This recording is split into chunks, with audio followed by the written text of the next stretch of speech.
Materi yang akan kita bahas selanjutnya adalah vektor dalam sistem koordinat, yaitu pada bidang dimensi 2 dan pada ruang dimensi 3.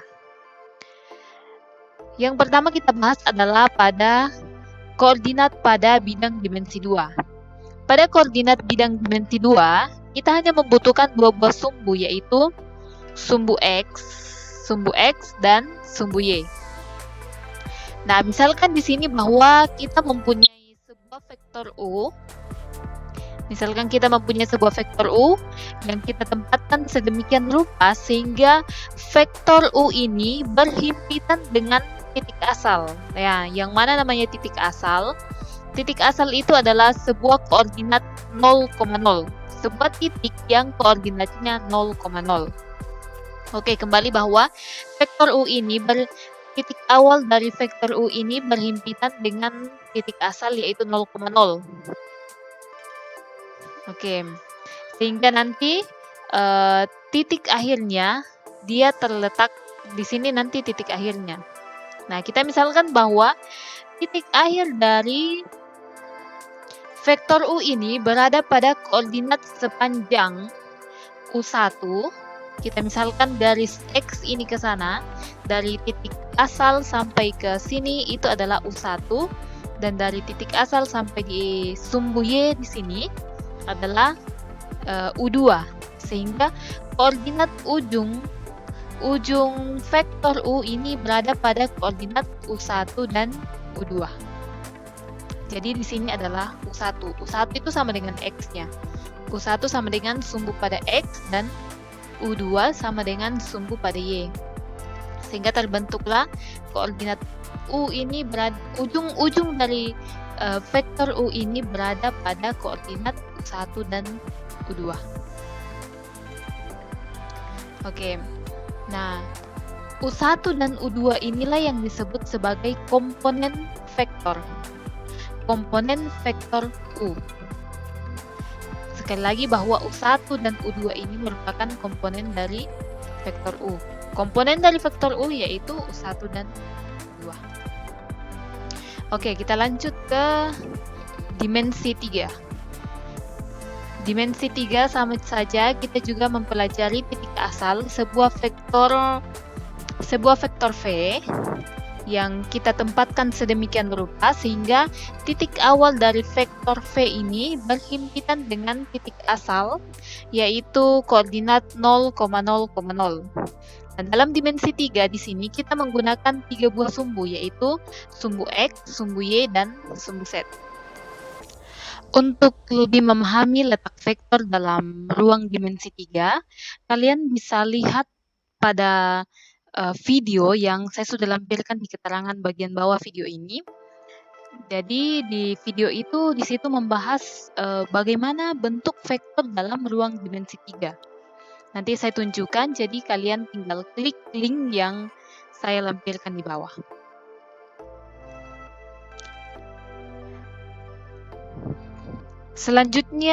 Materi selanjutnya adalah operasi vektor dengan menggunakan komponen.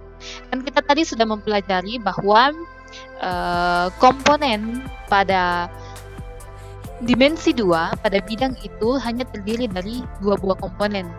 Misalkan sebuah vektor U, komponennya U1, U2. Kalau pada dimensi 3, sebuah vektor V, komponennya itu adalah V1, V2, dan V3. Jadi dia terdiri dari 3 komponen karena dalam dimensi 3 kita menggunakan 3 sumbu. Misalnya untuk dimensi 2, misalkan di sini saya mempunyai vektor V sama dengan V1 dan V2. Kemudian ada vektor W dengan komponennya yaitu W1 dan W2. Untuk menjumlahkan vektor V dan vektor W ini, kita jumlahkan yang sama komponennya. Kan misalkan ini adalah sumbu X, ini sumbu Y, ini sumbu X, ini sumbu Y. Jadi kita jumlahkan X dengan X, Y dengan Y. Jadi jangan mencampurkan antara X dan Y. X tambah Y. Tuh. Jadi kumpulkan yang satu variabel.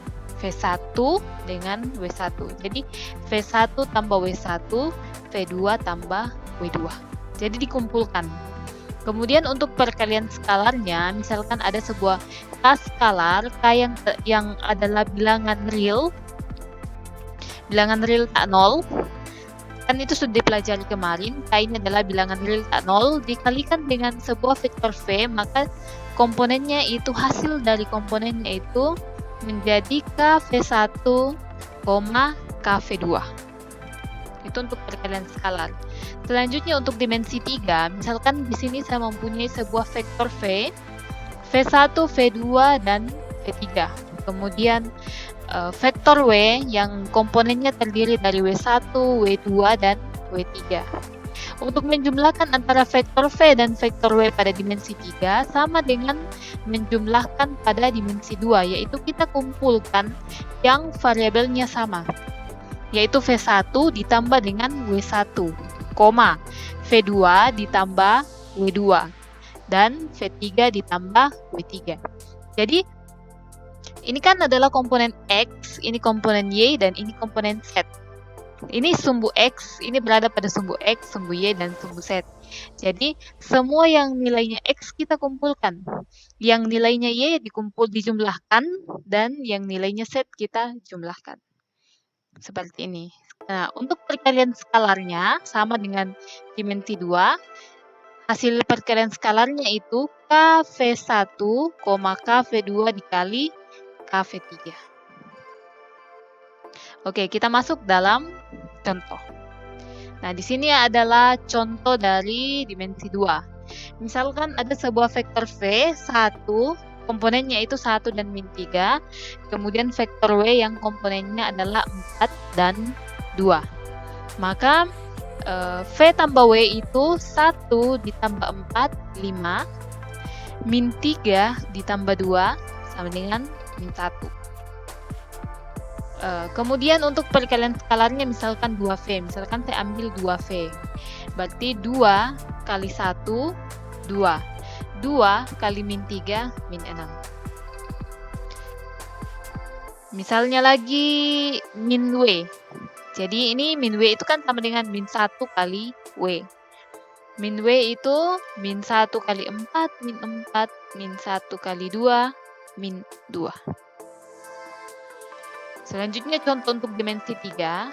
Jika V sama dengan, jika sebuah vektor V dengan komponennya 2, min 3, dan 4, dan vektor W dengan komponen 3, 5, dan 2, maka V ditambah W, vektor V ditambah vektor W itu sama dengan 2 ditambah 3, 5, min 3 tambah 5, 2, 4 tambah 2, 6. Dikumpulkan yang nilainya sama, variabelnya sama, komponennya sama. Kemudian berikutnya 2V sama dengan contoh 2V 2 kali 2 2 kali min 3, 2 kali 4. Dan min W, min 3, min 5, dan min 2. Oke. Nah, di sini selanjutnya yang akan kita pelajari adalah komponen vektor yang titik awalnya bukan titik asal. Nah, bagaimana mencari komponen vektor yang titik awalnya bukan titik asal? Misalkan di sini saya mempunyai vektor OE. Sebuah vektor OE yang titik awalnya ini berhimpitan dengan titik asal. Dia di 0. Kemudian ujungnya pada titik E. Kemudian ada OG, sebuah vektor yang titik awalnya berhimpitan dengan titik asal dan ujungnya berakhir pada titik G. Jadi OE dan OG. Nah, misalkan, kemudian vektor E tadi itu komponennya terdiri dari X2, Y2, dan Z2. Kemudian vektor G yang komponennya terdiri dari X1, Y1, dan Z1. Nah, misalkan lagi ada sebuah vektor yang kita tempatkan sedemikian rupa sehingga titik awal dari vektor ini berhimpitan dengan ujung vektor G. Titik awal dari vektor ini berhimpitan dengan ujung vektor G, sehingga dia kemudian ujung dari vektor ini berhimpitan dengan ujung vektor E, sehingga dia membentuk vektor GE. Ingat ya penulisan vektor bahwa dia dimulai dari titik awal menuju ujungnya. Jadi GE. Nah, bagaimana mengetahui komponen pada vektor GE? Nah, ini yang kita mau cari. Mencari komponen vektor dari GE. Jika diketahui komponen E dan komponen G, maka untuk mencari komponen dari GE, vektor GE itu kita kurangi. Yaitu ujung dikurangi titik akhir dikurang dengan titik awal. Ingat sekali lagi, titik akhir dikurang titik awal, yaitu X2 dikurang X1, Y2 dikurang Y1, Z2 dikurang Z1. Ya, ini adalah rumus untuk mencari komponen vektor yang titik awalnya bukan dari titik asal. Misalkan di sini sebuah contoh, jika diketahui titik awal P1, 3, 2, dan min 1. Jadi misalkan di sini ada sebuah vektor P1, ada sebuah vektor V yang titik awalnya berada pada P1 dan titik akhirnya berada pada P2. Nah, jika diketahui titik awalnya adalah 3, 2, dan min 1, kemudian titik akhirnya ada pada titik P2 yaitu komponennya 3, 5, dan 2, tentukan komponen vektor dari vektor V ini, vektor itu sendiri, yaitu vektor P1, P2. Nah, bagaimana caranya? Silahkan dilengkapi dalam catatan kalian.